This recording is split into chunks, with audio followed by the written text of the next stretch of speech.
satu ketika pilihan itu dicoblos semuanya sama saja dengan golput, karena semuanya nggak akan ada dampaknya bagi hukuman terhadap orang per orang. Atau biar adil, ya jangan golput, kita coblos semuanya biar adil. 1, 2, 3. Pas itu. Untuk anak-anak abah nih, ya nggak, daripada kita nanti dibilang condong ke sono, condong ke sini, ya udah tiga-tiganya aja dah, ya nggak.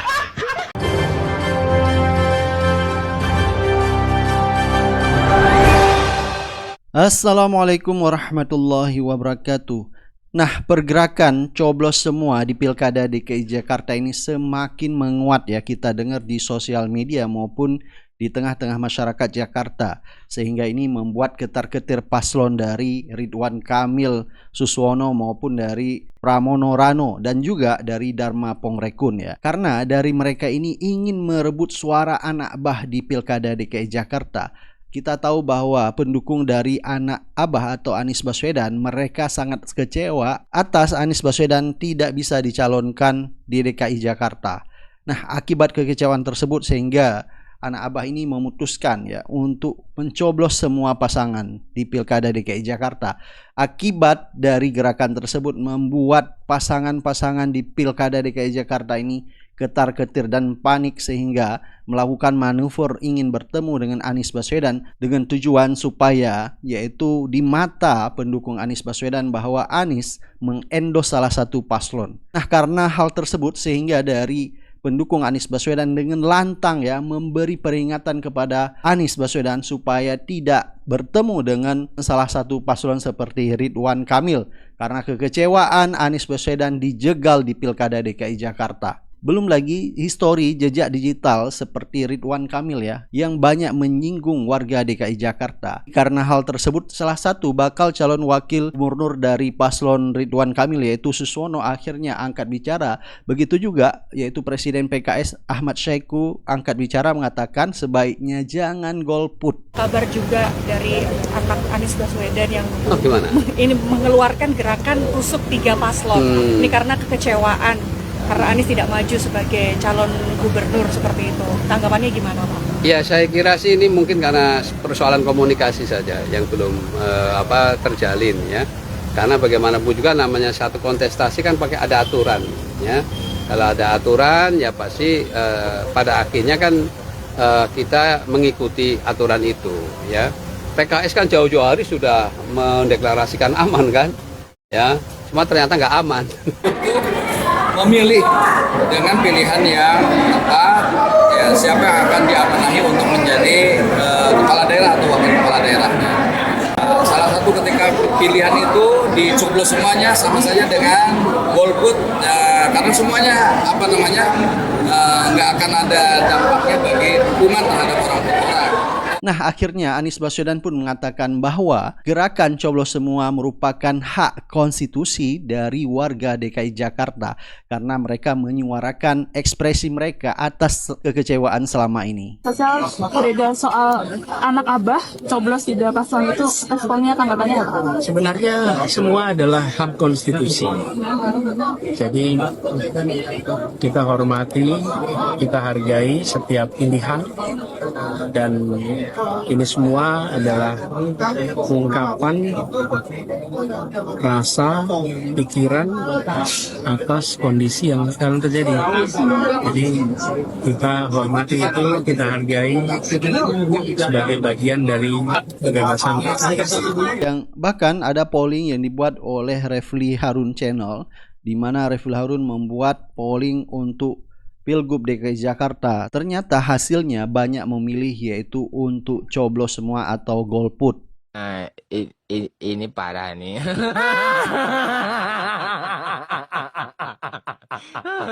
Tenang.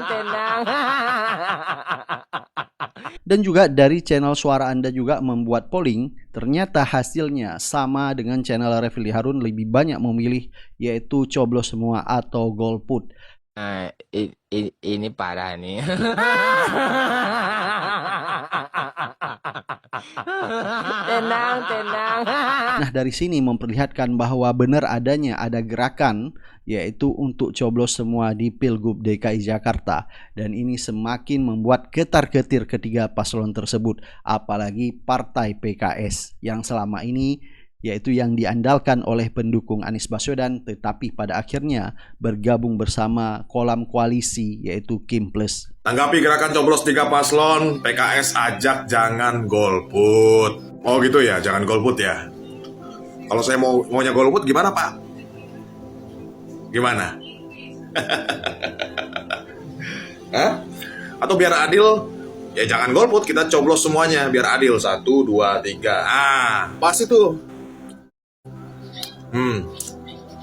Pas. Nah, itu apa namanya, gagasan yang baik ya. Jadi supaya adil, coblos semuanya. Gimana tuh Pak? Bagus gak Pak? Hah? Makanya ya, dengerinlah aspirasi masyarakat, atau minimal usung kadermu sendiri, kan begitu. Udah dikasih keleluasaan sama MK, ya kan, ambang batasnya dikurangi, ya kan. Bilang aja mau dapat jatah menteri, gabung-gabung ke sana, bilang aja. Jujur kepada rakyat itu lebih baik, ya. Demi apa, demi ini ke, demi itu ke, kami merapat ke sana supaya dapat jabatan dan menteri, begitu, supaya kerja bersama-sama, membangun bersama, kan begitu. Apa susahnya, ya kan? Tapi Anda itu, Bapak itu masih malu-malu kucing begitu ya. Padahal kayaan. Ngapain ngemis-ngemis? Incar suara anak abah di Jakarta, PKS rela jadi mediator agar RK bertemu Anies. Begini Pak RK, ya, kamu itu kan sudah didukung oleh 12 partai. Kenapa kamu nggak percaya diri? Ya, underestimate begitu. Kurang partainya. Hah? Kenapa? Hah? Atau kamu takut? Ya, yang mengantarkan kamu ke KPU itu partainya gerbong kosong. Ya, jadi ngumpul partainya doang, tapi penumpangnya nggak ada, masanya nggak ada. Hah? Atau kamu sudah sadar bahwa yang kamu lakukan itu, ya, memang tidak sesuai dengan aspirasi masyarakat, begitu? Hah? Sekarang mau minta ketemu sama Pak Anies, saya katakan saya pendukung Anies, saya tolak itu. Kita tolak.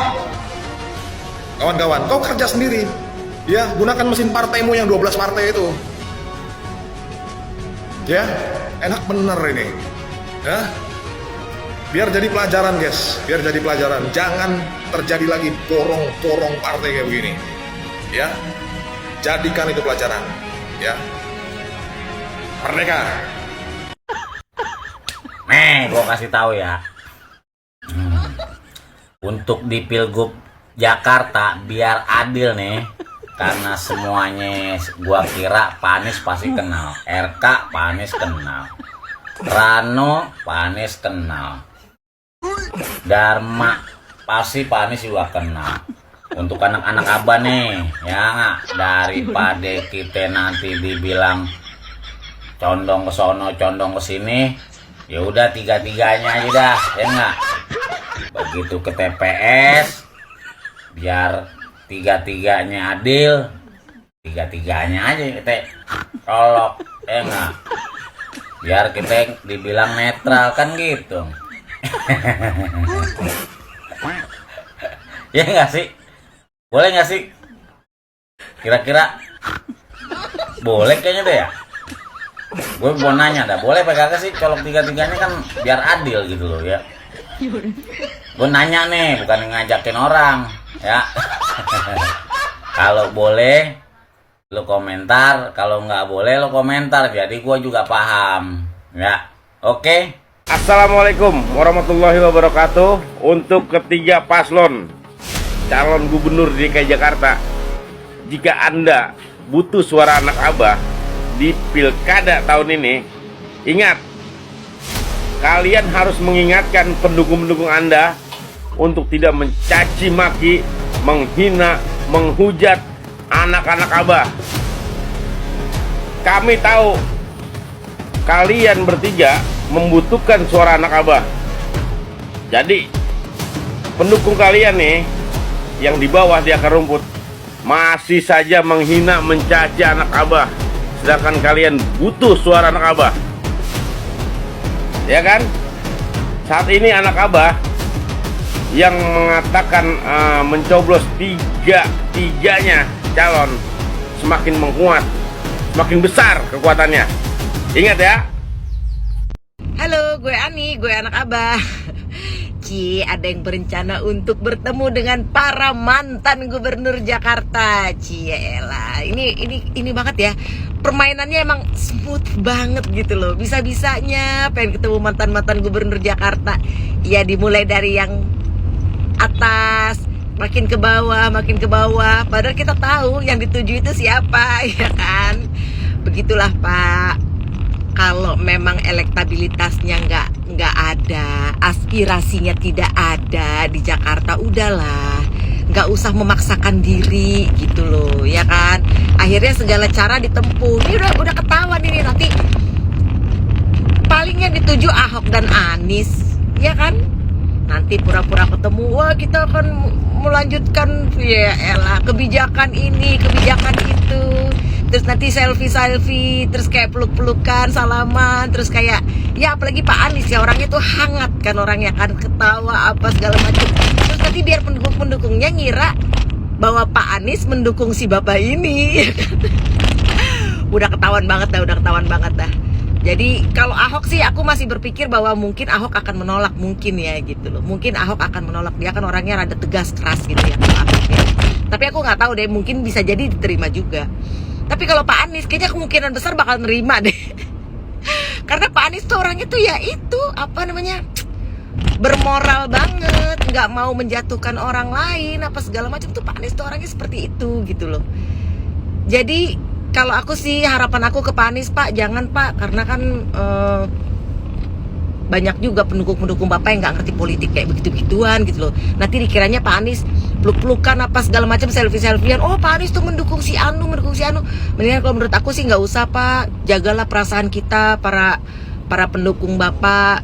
Jangan biar mereka menang dengan memang apa namanya, prestasi mereka sendiri. Kalau memang mereka bisa menjanjikan hal yang memang benar, baik, kan janji-janji juga belum tentu ditepatin, ya kan, gitu loh. Mereka bisa mengambil hati warga Jakarta, misalnya mereka bisa menang dengan jalan itu, silakan aja, tapi jangan mengambil popularitas orang lain, gitu loh. Apalagi Pak Anies, ya kan, yang udah jelas banget elektabilitasnya itu paling tinggi di Jakarta, nggak bisa dibilang enggak, gitu loh. Karena orang Jakarta kan, kita kan tahu pemimpin mana yang menguntungkan kita, ya kan. Gitu, ini bukan soal jabatan buat Pak Anies. Pak Anies mah jabatan-jabatan kayak gini mah biasa kali buat beliau, ya kan. Apalagi selama ini beliau udah berkecimpung di dunia nasional dan internasional. Sebenarnya yang rugi itu Pak Anies nggak jadi pemimpin itu adalah kita gitu loh. Kayak warga Jakarta nih, warga Jakarta yang merasa rugi, yang merasa tersakiti kita gitu loh. Nih coba denger ya. Miris banget bangsa ini bang. Jadi setelah Anies tidak lagi jadi gubernur, berubah semua. Luluh lantah bang, dari 2022-2023 itu kami seharusnya bulan 1 tanggal 1 kami sudah ada di sana.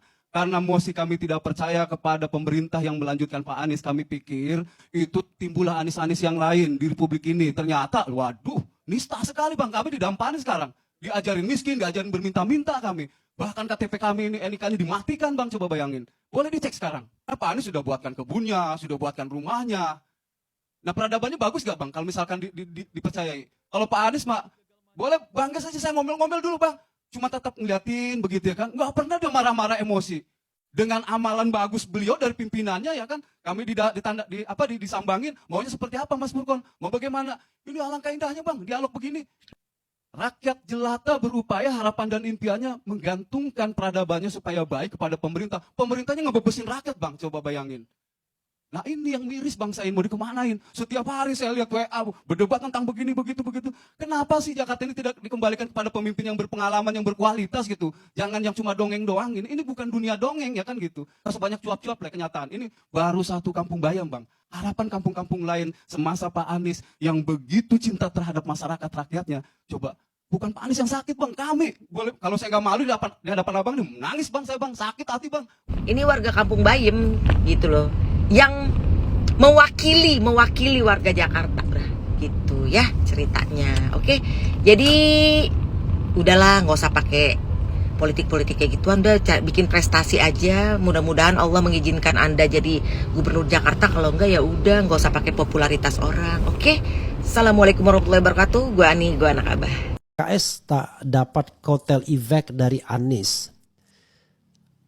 Bisa jadi apa yang dikatakan Tifatul Sembiring benar, ya. Tapi poinnya menurut saya bukan di sana. Poinnya bukan soal Anies berjasa, tidak. Poinnya adalah PKS sudah melukai perasaan pemilihnya, bukan tidak mencalonkan Anies, tapi kalau bagi saya pribadi mencalonkan Bobi Nasution di Sumatera Utara dan gabung dengan Kim Plus di DKI. Itu persoalannya. Jadi orang menangkap bahwa PKS yang sudah 10 tahun oposisi akhirnya tergoda juga untuk ambil bagian dengan kekuasaan. Di mana sekarang antara Istana Baru dan Istana Lama blended. Wah, itu sedang siasat. Ya nggak apa-apa juga. Kalau misalnya bagi PKS itu menganggap itu lagi sedang bersiasat, nggak ada salahnya juga.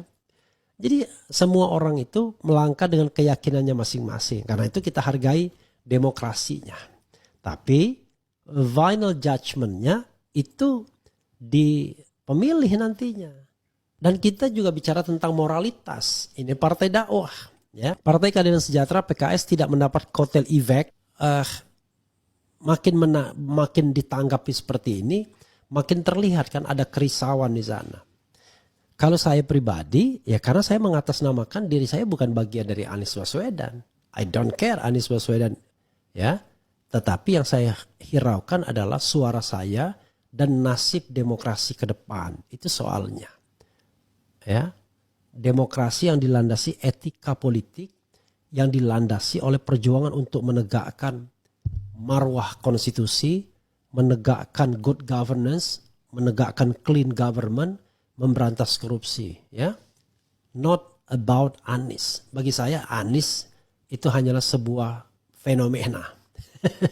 Sebelumnya sudah berlalu Anies-Anies yang lain.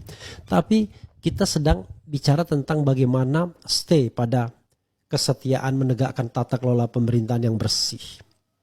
Nah, ketika PKS 10 tahun menjadi oposisi dari pemerintahan yang bobrok dari sisi hukum, dari sisi politik ekonomi, maka disitulah harganya PKS, Partai Keadilan Sejahtera. Tapi ketika dia bergabung dengan pemerintahan yang sebenarnya dia oposisi selama hampir 10 tahun, disitulah hancurnya harga PKS. Sama seperti hancurnya Partai Demokrat. Cuma bedanya Partai Demokrat melakukan itu sebelum pemilu sehingga hancur duluan dia.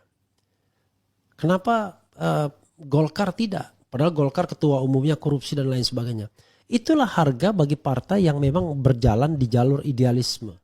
Sedikit saja berubah, orang cepat sekali kemudian melakukan punishment-nya. Kenapa? Karena pemilih-pemilihnya itu adalah orang-orang yang rasional, orang yang ingin melihat perubahan, orang yang ingin melihat negara ini tegak menjadi negara yang baldatun thayyibatun warabun ghafur. Tetapi sebalik itu, ada orang-orang yang sangat pragmatis, yang barangkali mendapatkan suara dari bayar.